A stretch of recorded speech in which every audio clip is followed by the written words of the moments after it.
Hey, everybody. Welcome to another live stream. This is Marcel and Kilani going live once again. And we are here to welcome anybody that wants to come on the call. And talking about that, I need to open our comments box.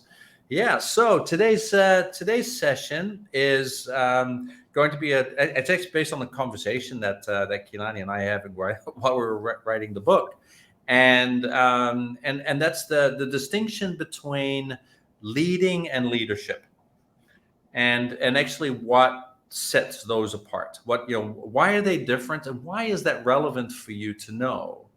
And as we were writing the book, and we were finishing off the chapter, that actually became a really interesting conversation that we've actually never really kind of sat down with as well. So we thought, let's throw that out in today's call and just kind of say, hey, what is the distinction, right, between leading and leadership?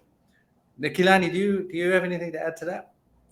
Yeah, I think this is such an important topic, and this is actually a conversation I've had with many people in the past. And I think why it's such a prominent idea is that the way that people are promoted is based off of their technical skills, how well they're performing at a certain level. And so then they're really good at whatever they do, and then they get promoted to this new level where suddenly they're responsible for a team and they have to lead other people, and that's a whole different skill set than being able to do the skill yourself, to be able to inspire a team and lead a team and motivate a team to do what you did in your previous role. Yeah, and that's a really good point, right? So, and I agree with you. I think a lot of people are thrown into kind of the deep end, right? When it comes down to working with other people from a position of management or authority, and actually not necessarily being set up for success themselves, right? They're often just kind of trying to figure it out. It's almost like we take leadership, and we all assume, right, that the person that we're promoting should be good at leadership, that it's not necessarily something that we should be learning or that we need to learn, but rather than it's an expectation that we should all just naturally be strong leaders. It's that whole, is a leader made or are they born? And there seems to be this expectation that people are just kind of naturally able to lead, and that is where I think the disparity, like you said, then starts to happen, right? Because when we talk about leading is something very different from leadership.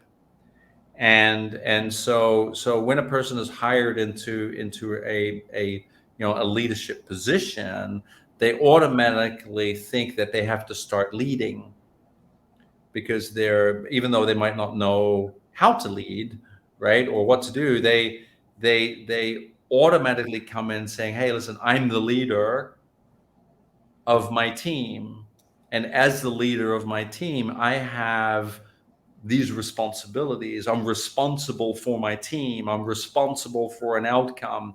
And note that as I was saying all that stuff out loud, I was using the word I, and me a lot. Like as if leadership is a one person job, right? Where it's all on me, right, to fix everything. And the truth of the matter is that's not the case, right? That's actually not what leadership is. And so the disparity starts with me thinking, if I'm coming into some form of role of leadership, that I have to lead in order to be able to promote leadership. But when I'm leading, I come from a place of ego, because it's about me, and it's not about the team. It's not about the people. It's not about you, right? It's about me. It's like, oh, I have to be the leader. Oh, I need to do this and I need to do that. Me, which is exactly the opposite of leadership.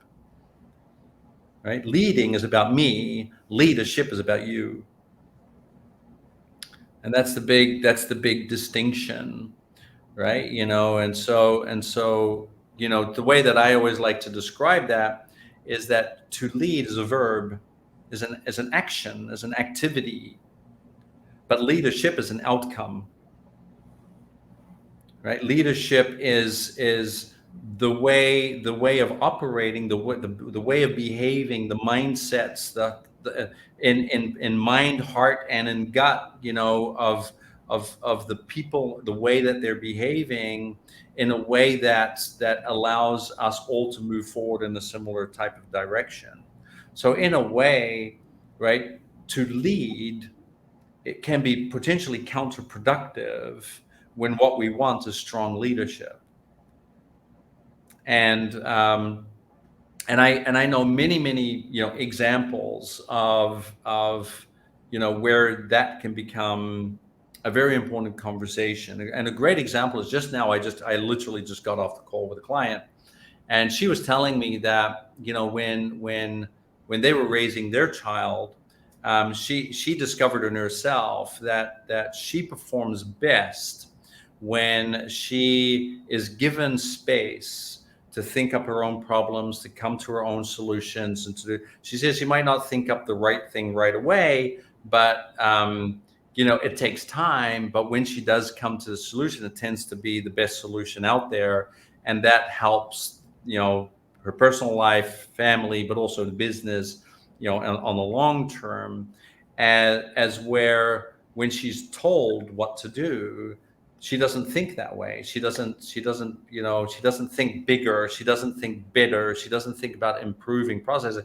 She just thinks about doing her job.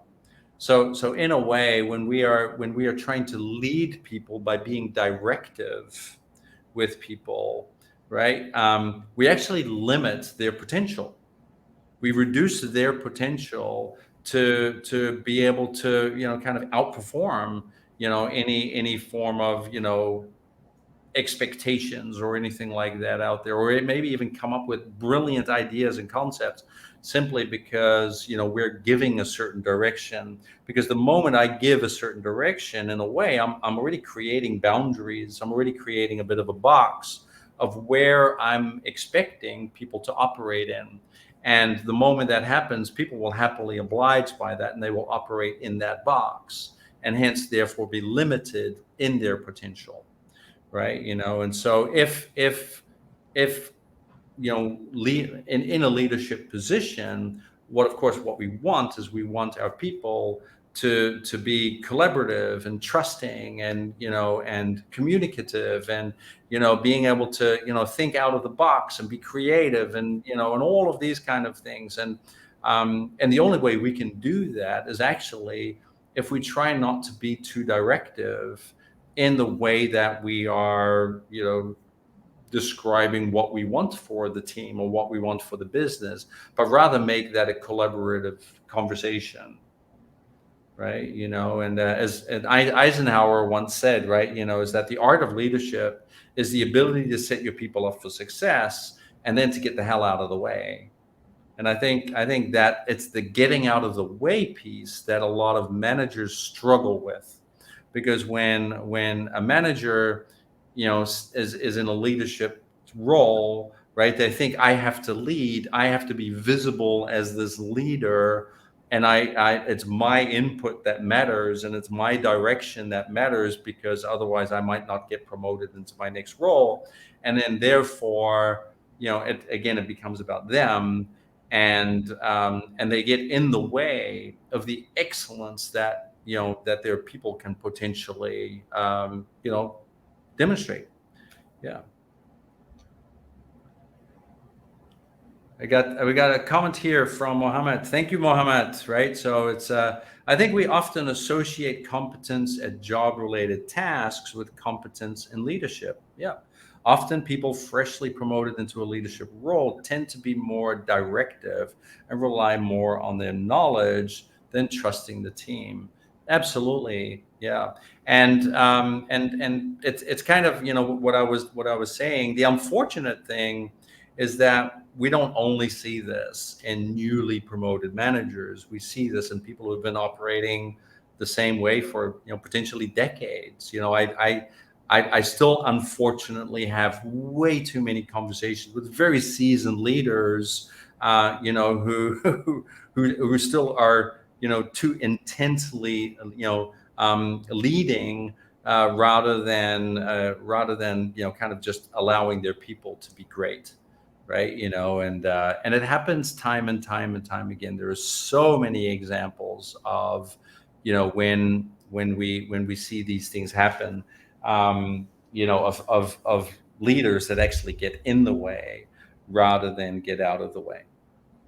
Yeah, and I think that there's a lot of great points brought up in Mohammed's comment there that I would like to circle back to as well, but also kind of bringing in what you said there around the being able to get out of the way piece, I think is extremely important. And this is kind of what I was mentioning earlier when I said that people get promoted based off of their technical skill, which doesn't always translate into leadership, which you're right, we do see in newly promoted managers, but I think the issue is, and you touched on this earlier too, that no one ever gets taught how to be a leader, how to help your team, how to create an environment of leadership. So we see, leaders 10 years down the line still doing the same things that they did when they first got promoted because that's all they know.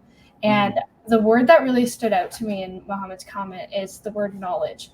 And this is something you and I talk about a lot, is the difference between knowledge and wisdom. And how sometimes relying too much on your knowledge, or even to the point of pretending that you know more than you do, or feeling the need to pretend you know more than you do, can actually be one of the biggest blocks in being a strong leader. Is that, and you were mentioning this with your client too, that she feels the most powerful in her leadership skills when she actually takes time to herself to ask herself the question, what does my team need? Where can I help? How can I be of the best service to them?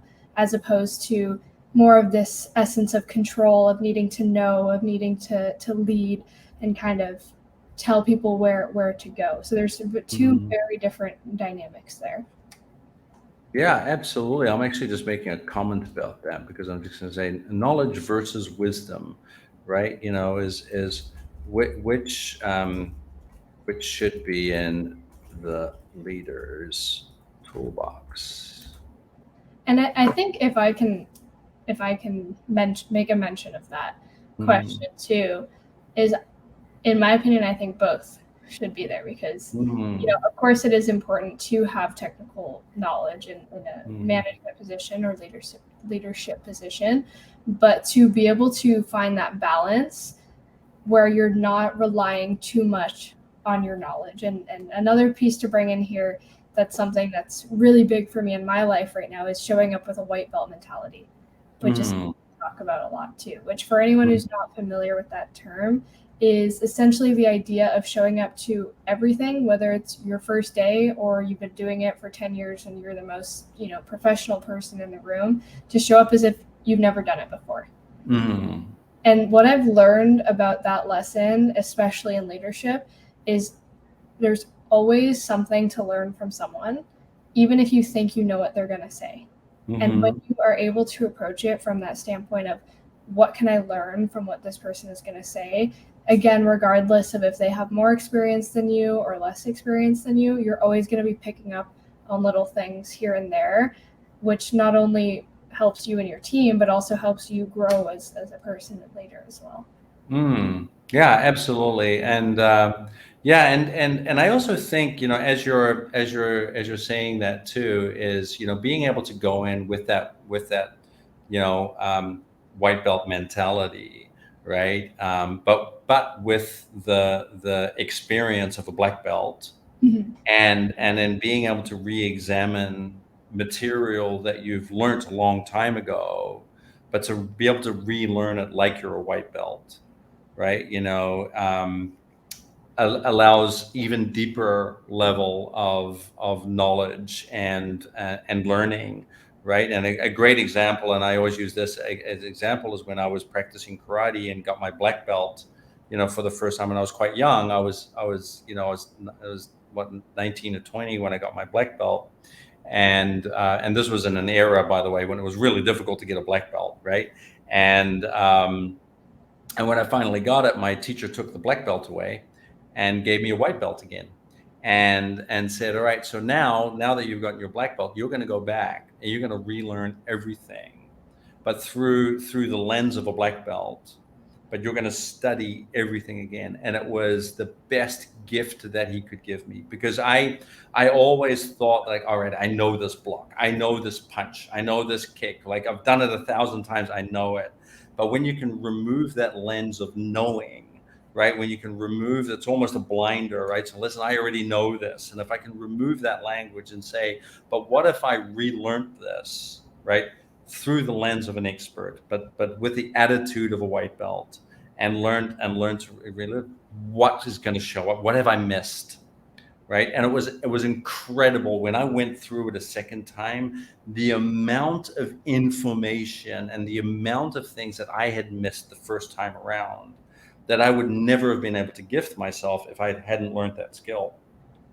And I think that's important in leadership as well, right? Is that I think many people who see themselves as leaders tend to then also become over reliant on what they think they know, and they think that what they think they know is the most valuable thing for their people and for their team, when in reality it isn't.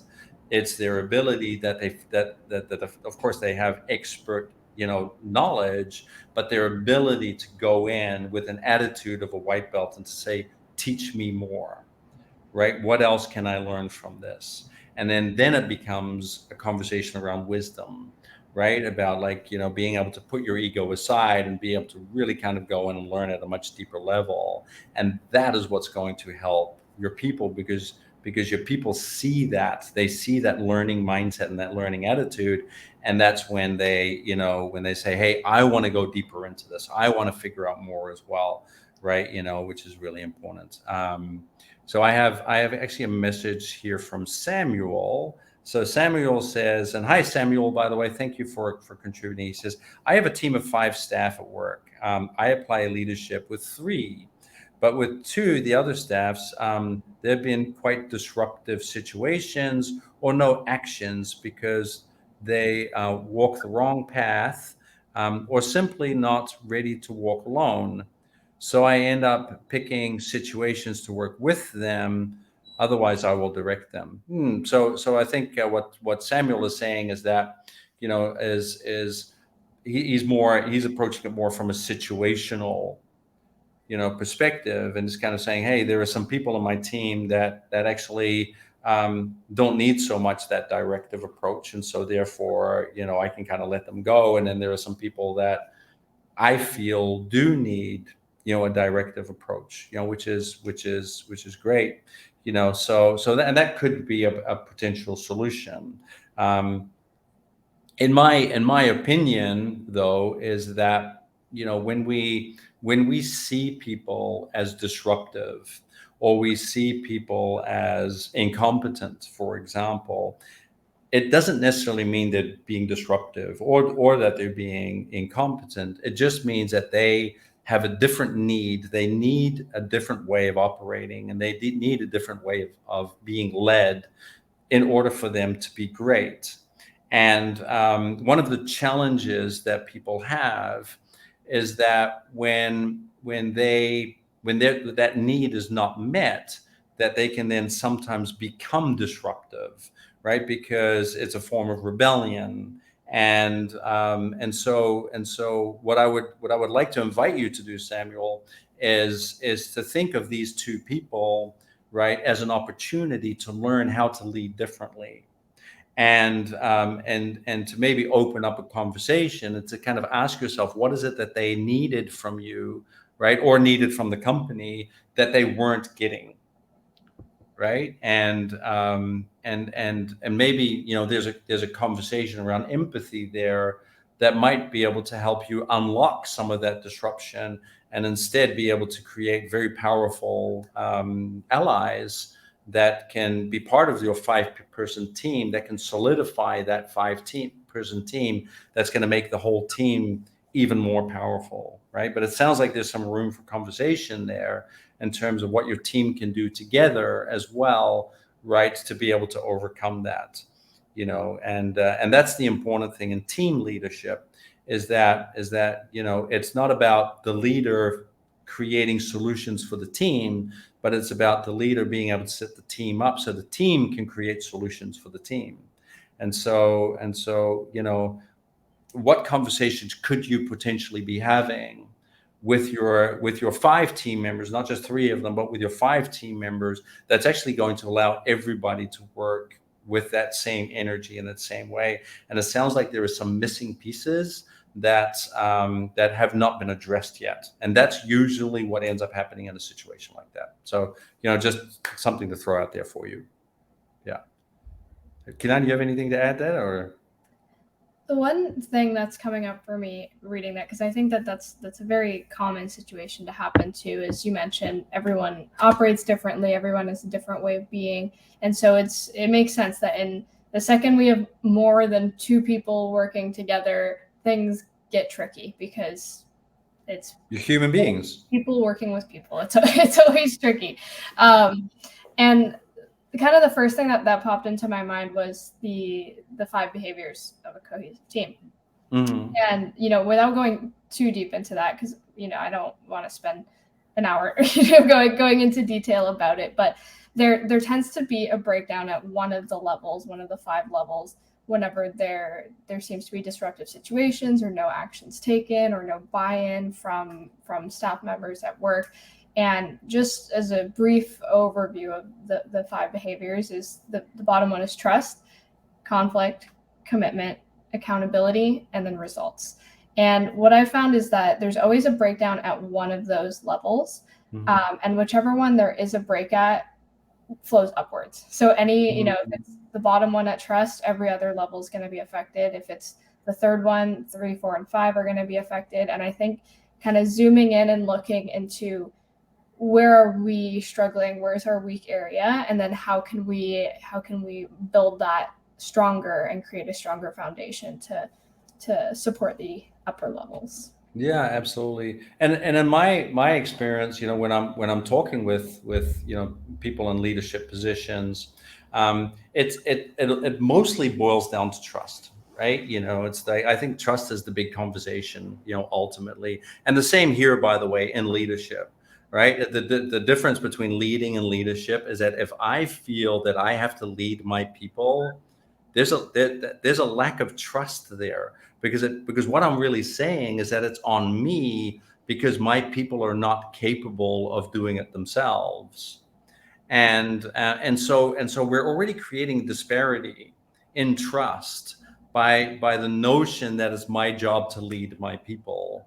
Right, rather than it's my job to support my people in being the most excellent versions of themselves, because that's what they already are, right?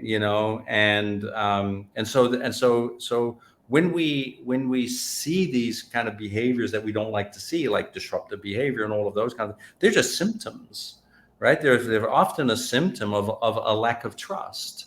Somewhere along the line, there's not a lot of trust, and we can have, of course, more conversations around trust. But trust is ultimately just the willingness to be vulnerable to the actions of others, in the understanding that they are going to act in our best interest, even if we have no visibility as to where they are or what they're doing. And if I can be vulnerable, if I'm willing to be vulnerable, right, to whatever it is that you're doing, right, and that I know that that in deep down in my heart that you're always going to be operating in my best interest and the interest of the company, even if I don't know where you are or what you're doing, but I have full kind of confidence in that. That's what trust really is. And a large challenge with our ability to trust is the willingness to be vulnerable. Am I willing to get hurt? Am I willing to fall on my face? Right? Am I willing to do the trust fall? Right? With you and fall smack on my face. And if the answer is yes, then it becomes an easy conversation, because it's like, well, then go crazy then. But if the answer is, if there is hesitation there, and say, I don't know if I'm ready to be that vulnerable with you, on that, there's a trust issue. And what I mostly see in leaders that feel that they have to lead is that there's a trust issue. And there's a trust issue with them, but there's also a trust issue in their people. And that takes us to the second level, right, of the 5 behaviors, is because we don't trust each other, we're also not willing to have the conversation that we need to have, right, which is around, like, hey, why don't I trust you? Right, and what do I need from you, maybe, to trust you? And we're not willing to have those conversations because we don't learn how to have those conversations.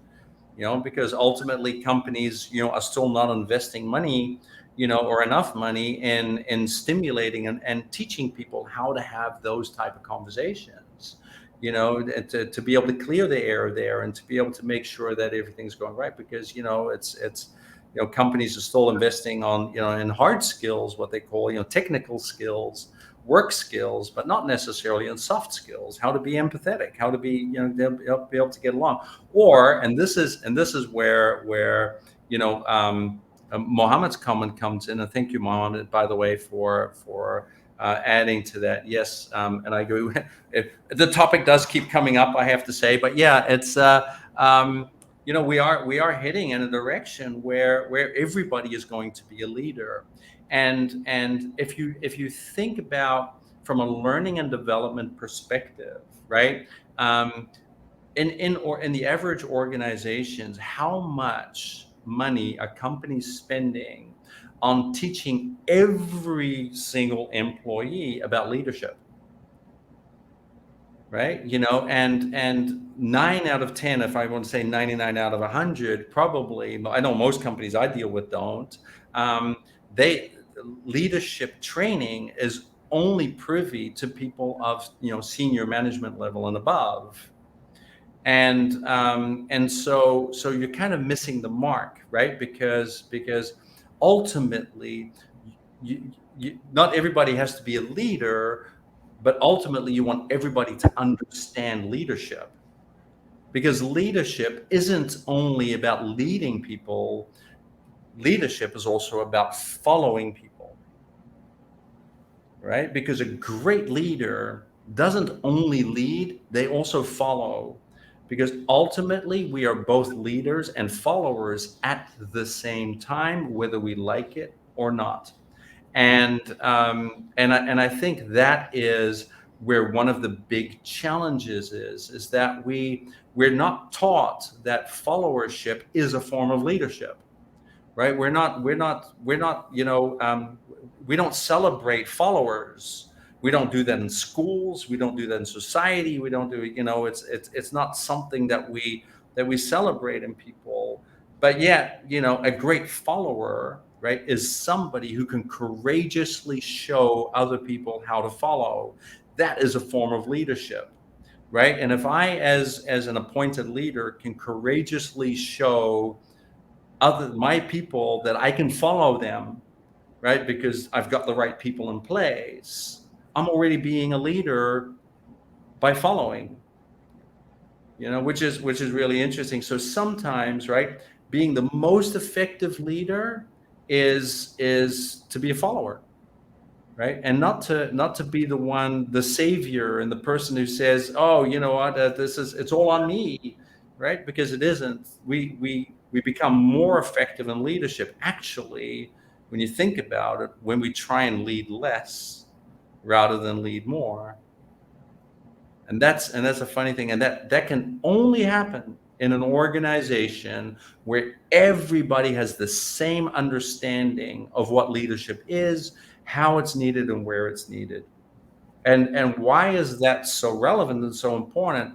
Because, as Mohammed, brought up, I'm, in my vision, and I know, Kilani, you agree with this, is that, the organization of the future, with new generations of people coming in, is going to be a different type of organization, where we don't have a singular leader anymore, and then people kind of reporting to that leader and doing that's all going to disappear. With work from home, and remote working and remote employees and globalization and all of these kind of things, we're not going to be in that kind of position anymore where the leader and all the followers are so-called in the same building. It's just, this doesn't happen anymore. And the organizational structure, the degree of innovation and creativity that's required in teams these days, is so much higher than what it was even 10 years ago. And in order for us to be able to do that, we have to be able to be willing to create a different organizational structure where everybody is going to be a leader at times and everybody is going to be a follower at times.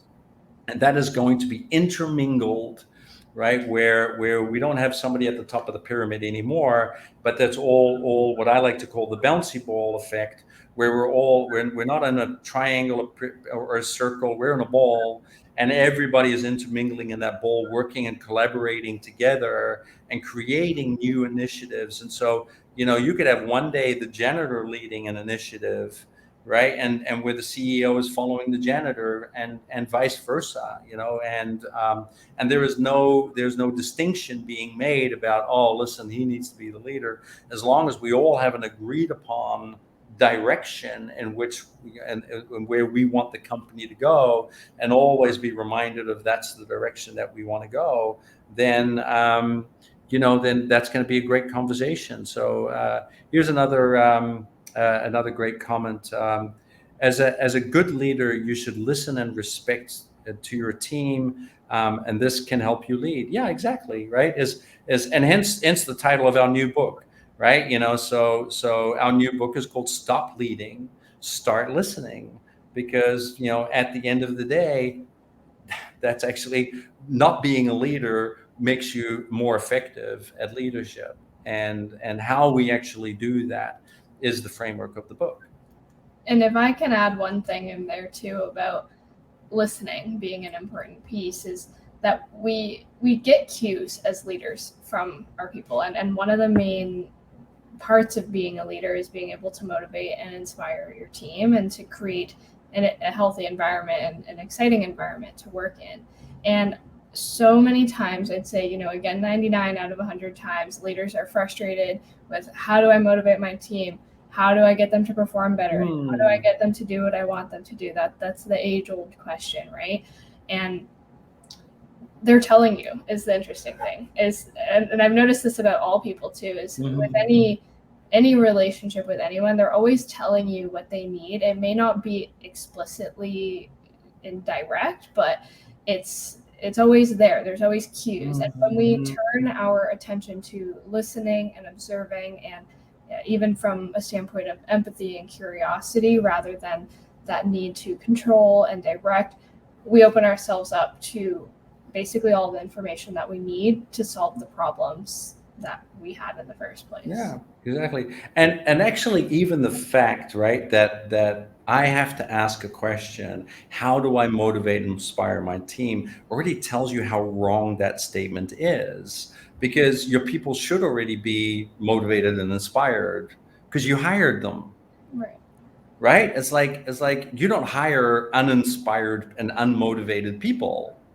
If you are, you're doing something wrong, right?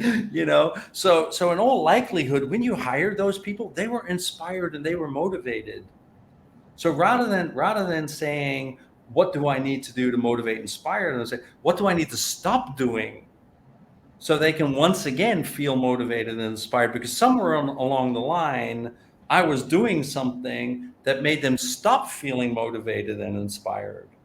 Right. And so again, it's not about what do I do, what do I act, but it's rather, what do I not do?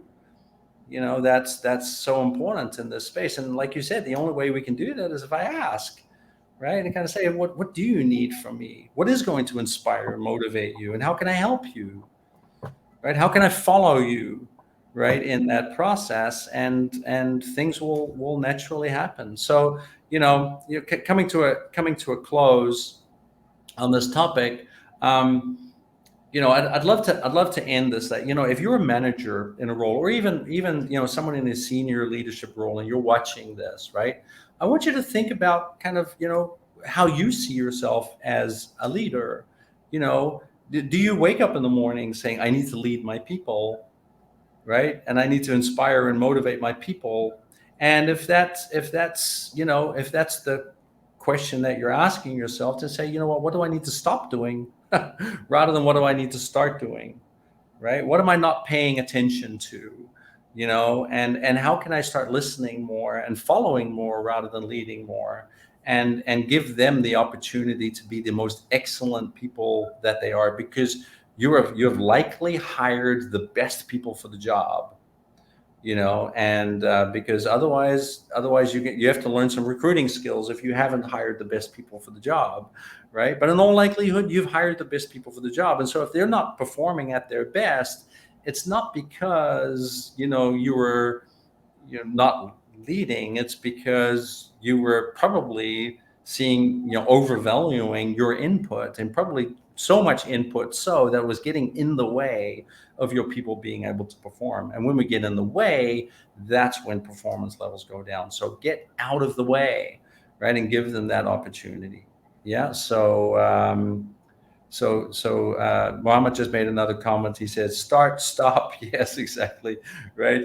Uh, Continue the sessions. These are great. So yeah, absolutely, Mohammed, on a weekly basis. So yeah, I mean that's all for me today. How about Kinani? Did you want to add anything? Nope, that's all for me as well. Awesome. Well, in that case, I want to thank everybody for participating today. Thank you all so much for coming online and joining in the conversation. It always makes the conversation so much more organic when we have people coming in and making comments. Oh, and one other thing is, if you have missed previous episodes, we're actually going to be putting these episodes up on YouTube as well, on a new YouTube channel that we're going to be creating. So we'll keep you posted on that, and then you can actually go back and also watch and listen to previous episodes as well, just in case that there are some nuggets in there for you that you might be able to use. Yeah. So Hilton says thanks as well. So you are most welcome, Hilton, and thank you also for contributing. Thank you, everybody, and we will see you next time. All right. I'll see you. Right, Okay. see you. Bye, everybody.